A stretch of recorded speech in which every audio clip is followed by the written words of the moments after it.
Katia Chérifi. Katia.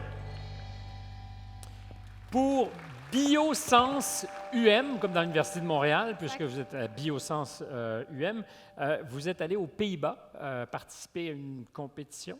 Oui, exact. C'est une compétition qui n'est pas nouvelle non plus, là. Non, c'est ça, c'est une compétition internationale étudiante de biotechnologie. Donc, nous, on y a été pour représenter le Canada. Donc, nos membres étaient tous étudiants de l'Université de Montréal, Polytechnique, et dans d'autres éditions, il y avait également des membres de HEC. Donc, HEC, ils n'ont pas réagi, tranquille. Si on n'est pas les seuls sur scène, ça ne nous intéresse pas, on ne partage pas la gloire. Et vous avez développé un biocapteur portable pour être capable d'améliorer la détection de cibles biologiques. Ça donne à penser à des guerres bactériologiques et tout ça, mais ce n'est pas ça que vous avez fait. Mais à quoi sert ce petit détecteur portable?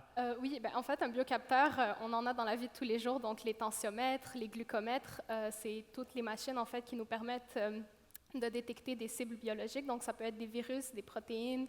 Virus? Autres. Oui, exact. Donc, nous, le projet justement qu'on avait proposé, qu'on a soumis à Force Avenir, c'était notre édition de l'an dernier.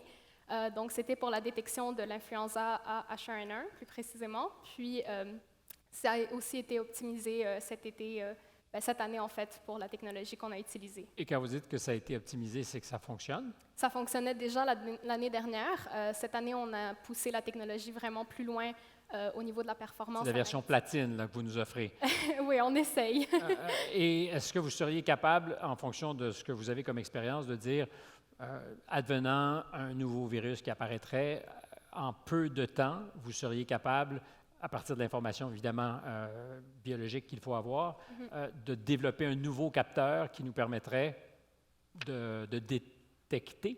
Oui, exact. En fait, notre machine, elle permet de faire des tests en 5 minutes et moins avec un échantillon de salive. Donc, en 5 minutes, un petit échantillon de salive nous permet de quantifier et de détecter le virus. Et la technologie, justement, qu'on avait développée l'an dernier, elle nous permettrait de transposer ça facilement sur d'autres virus, d'autres bactéries. Donc, c'est un peu le lab on a chip. Donc, juste changer, puis de... J'imagine qu'il y a des gens qui vous téléphonent et qui sont intéressés par votre technologie. Pas pour le moment, non. Pas pour le moment? C'est encore une initiative étudiante. Donc, pour l'instant, c'est encore, je ne dirais pas projet pilote, mais on vise à la mise en marché grâce à peut-être Force Avenir. Donc, il y a un projet d'entreprise derrière tout ça. Oui, éventuellement, si possible. Merci beaucoup et bonne chance. Merci.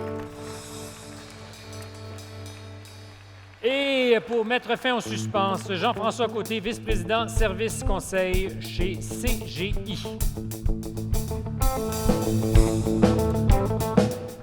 Mesdames, Messieurs, bonsoir. Bonsoir, M. Bureau.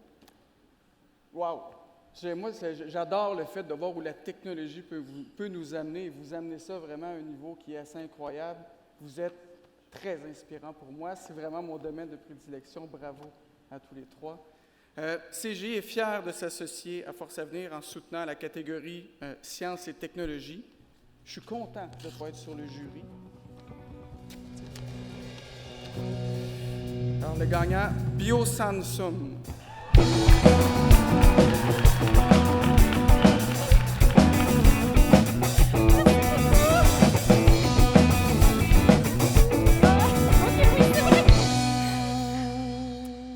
Avant d'accepter, je vais demander à mes amis de me rejoindre, qui sont en route d'ailleurs.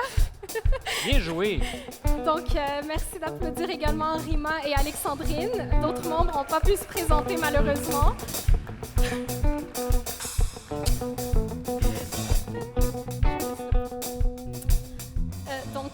Pendant 2 ans, moi, Rima et Alexandrine, ainsi que le reste de l'équipe, on a travaillé très, très fort pour construire non seulement le biocapteur de l'an dernier, mais également celui de cette année. Essaie de ne pas pleurer, s'il te plaît. Donc, on est vraiment très, très contents. Nos efforts ont été également soulignés lors de la compétition. On a réussi à décrocher le 2e prix de créativité pour l'innovation technologique. On a pleuré dans l'aéroport. Et je ne sais pas si vous avez également des mots, peut-être les remerciements et tout. Donc, moi, je suis Rima, je suis co-capitaine de l'équipe. J'aimerais aussi remercier mon co-capitaine qui n'a pas pu être là aujourd'hui. Pardonnez-moi, c'est l'émotion. Donc, qui n'a pas pu être là aujourd'hui, Pierre-Alexandre Aubé. J'aimerais aussi remercier le reste de l'équipe. On ne va pas tous les nommer, on est 12. mais aussi le superviseur qui est Jean-François Masson, qui nous a vraiment aidés, que ce soit par... On respire. On essaye.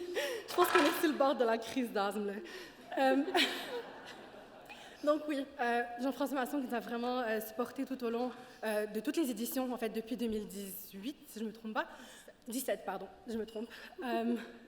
Donc oui, c'est ça, que ce soit par son aide, en fait, de par son expertise, ou que ce soit encore par le prêt de matériel de laboratoire, comme je disais. Est-ce qu'Alexandrine a quelque chose à rajouter? Non, ça va. Peut-être un dernier mot de remerciement pour oui, Force Avenir et aussi beaucoup tous nos sponsors, parce que comme on est une initiative étudiante, on dépend vraiment beaucoup des demandes de bourse qu'on fait. Donc, l'Université de Montréal, la Polytechnique, dans des années précédentes également HEC, la fondation aussi de la SEC, plusieurs autres fondations également que j'ai peut-être pas la mémoire en ce moment, mais gros merci. Exact. Et aussi, on aimerait vraiment souligner les efforts de nos compétiteurs. Compétiteurs. Compétiteurs, en fait, des autres initiatives. Parce que, honnêtement, face à vos projets, moi, je me suis dit, c'est impossible qu'on passe. Que ce soit, vous améliorez la santé des enfants, et toi, tout ce que vous faites dans l'espace, incroyable. Donc, merci. Bravo, mesdames. Et merci à vous.